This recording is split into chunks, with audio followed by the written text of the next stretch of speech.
a class of pattern recognition. You need to know some basic patterns in order to make them work when you play serious games. Okay, so there are many different patterns that are there in chess, but most of them you can find by solving tactics like fork, pin, disco, double check, interference, things like that. You'll find it on Lichess. The website is there already. You can practice and you'll find the patterns. But there are some patterns that are not very easy to find. Okay, now look at this position. So what I will be doing is, I'll first of all show you position here. I'll show you the solution, and after that you will have to solve. Now remember, I want to go knight e7 and I want to attack like this and this, correct? What's the problem? Queen is the problem, correct? Yeah. So, We have to sacrifice. Sack, and now 4. You get the queen. Now you have to utilize the same idea. So 5 seconds, Adarsh, what will you play? Sacrifice the rook. Sack it. It would take, and now same idea, 97. The moment you know one pattern, you can apply it in different manners. Now black to play. 10 seconds. Black. Same pattern, Adarsh, same thing. You have to sacrifice the rook again. Tell me the name of the square. C1. Very good, exactly. See, now you are understanding. That is the beauty of pattern recognition. You understand a pattern and then you remember it. You don't forget about it. And you can apply it in multiple games. So obviously, rook c1, queen c1, knight e2, yeah? Okay. Yeah. Number 4. Now, this is a real game situation. This is a real time situation in which you will apply the same pattern what you have learned. The same thing we have to apply. We have to sack on c1 square and we have to make knight e2 work. But right now, it doesn't seem like it is the pattern, right? Yeah. But this is the challenge you have to figure out. Now start thinking and come up with a plan. It's very tricky. It is. So what you have to do, see, how do you simplify? So suppose you're having, sometimes it happens when you try to solve a particular position, your mind tell you 2 to 3 paths. Okay, let's try this, let's try that. Is it happening that with you right now? Yeah. The way to work this situation is, you start with any one of them. Doesn't matter what is good or bad. Start with any one of them, whichever move your mind is telling, and calculate it. Suppose if I was trying to think in this situation, what my mind would have done is, I am thinking of, I'll either take the pawn by the rook or I'll take the pawn by the knight. These are the two things. Okay. Now suppose I start by anything. That's what I said. You start in your mind by any move you want. Doesn't matter. What will happen after this? Probably he will take. Then knight will take. Correct? Yeah. Still knight e2 is not a is not a possibility because the rook can take or the queen can take. So that is where I realized rook to d4 is not that strong, because first of all I'm losing a rook for a knight and pawn. So it's like I'm losing a point for that, because knight and pawn together is 4 points. Rook is alone of how many points? 5 points. Queen 9, rook 5, knight bishop 3 each, pawn 1. Now let's start knight d4. Now what happens after knight d4? If this guy captures knight, I capture knight, so I'm winning a free pawn, correct? Yeah. I'm happy because I'm +1. Now after knight d4, something else can also happen because I'm sacrificing a rook, see? Yes. So now it becomes tricky, because after knight to d4, c into d5. Now remember, you want to achieve knight e2, right? So how do you make it work? So use this rook and take on c1. How can we go that? Because the pawn has taken on d5. No, the pawn is no more there on c1. Understanding? Visualize in your mind knight d4. Then pawn takes on here, and the c file is open now. Can you see that? Yeah. So now rook into c1. Who will take? Rook or the queen? Anyone, yeah. Suppose rook takes. Now I want to make knight e2 work again. So I'll sacrifice the queen now. Who will take? Queen. And then knight to e2, check and Fork. see.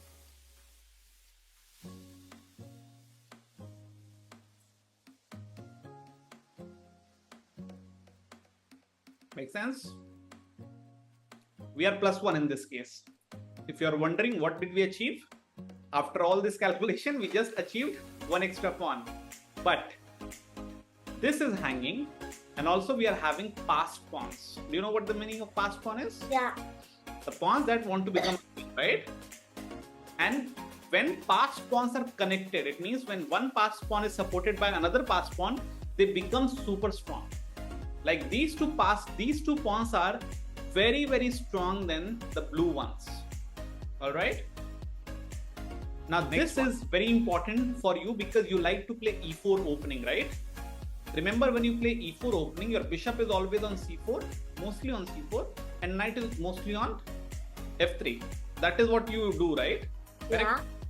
Now, suppose if someone is there on g4, understand this very nicely. If someone is there on g4 or e4, then there is a calculation that exists in chess, which is bishop f7. Who will take? King will take, correct? Yeah. And then knight g5, fork. Understood? Yes. If someone is there on g4, suppose if the queen would have been on g4, I would have played bishop f7 takes and then knight e5. Make sense? Yeah. Bishop f7, king takes, knight g5, back, and knight into queen. This is one pattern. This is the second pattern that I'm teaching you. Let's go to the next example. Now we are playing as black. Can you apply the same idea? See? You can move the bishop to f2. Fantastic. Bishop f2 takes. And knight to? Knight to g4. Knight g4, check. He goes back and knight e5. Understanding? Yeah. Now, same idea. 10 seconds. Time starts now. You sacrifice the bishop again. Full line, 5 seconds. Full line I want. Bishop f2, king f2, like that. Say like that. Bishop f2. The king. You say king f2, King f2. then Knight g3. Knight- g4. knight g4 check. You say full. Knight g4 check. King moves and then knight into. Knight What will you take? Knight into. Knight takes what? queen. Queen. So knight into e5. You say knight into e5 like that. Like, Knight. yes, because you want to become a chess player, no? So as a chess player, you should start saying language of chess, meaning bishop into f2, king into f2. Into means when you're capturing something. Understand? Yeah. So bishop into f2, king into f2, knight g4 check, king e1, knight into e5. Same thing. 10 seconds. We are having bishop knight idea. Same thing. Exactly same thing. Show me. Fast. Bishop into f7. Very good. King into f7. King into f7. After that, knight. Knight into g5. Knight g5 check. Not into, because you're not capturing anything, no? Knight g5 check. King e8. Now what? Knight into e4 captures queen. Very good. So you don't say capture queen, just say knight into e4. So bishop into f7, king f7, knight g5, check, king e8, knight into e4. Make sense? Yeah. Now this is very important. See, now if you go on g4, the knight will eat you, right? So first of all, so what I did was, earlier I showed you basic patterns. But we know that basic patterns happen not that many times in chess. They do happen. But you have to understand that how do you learn from patterns. So not exactly same thing can happen in your game. Probably it may happen, it may not happen, but similar things are definitely going to happen. Now this is one of the games in which not exactly same thing is working, but similar thing will work. See, how can you learn from the pattern? We'll still go bishop into f2, right? Why? Because if queen takes, thanks for the knight. We lost a bishop, we won the knight, but we also won the pawn. So we are +1, correct? And also not just that, we are also, we are also going to win this pawn because it's a fork. Suppose bishop into f2, queen into f2, queen e5, queen e2, king b2. Now, after bishop into f2, king into f2 happens. Now, how will you make knight to g4 work? Show me. Now it's time to think. You have to sacrifice the queen. Very good. Queen into e5. What will happen after that? Queen will take, correct? Yeah. And then fork. Then knight to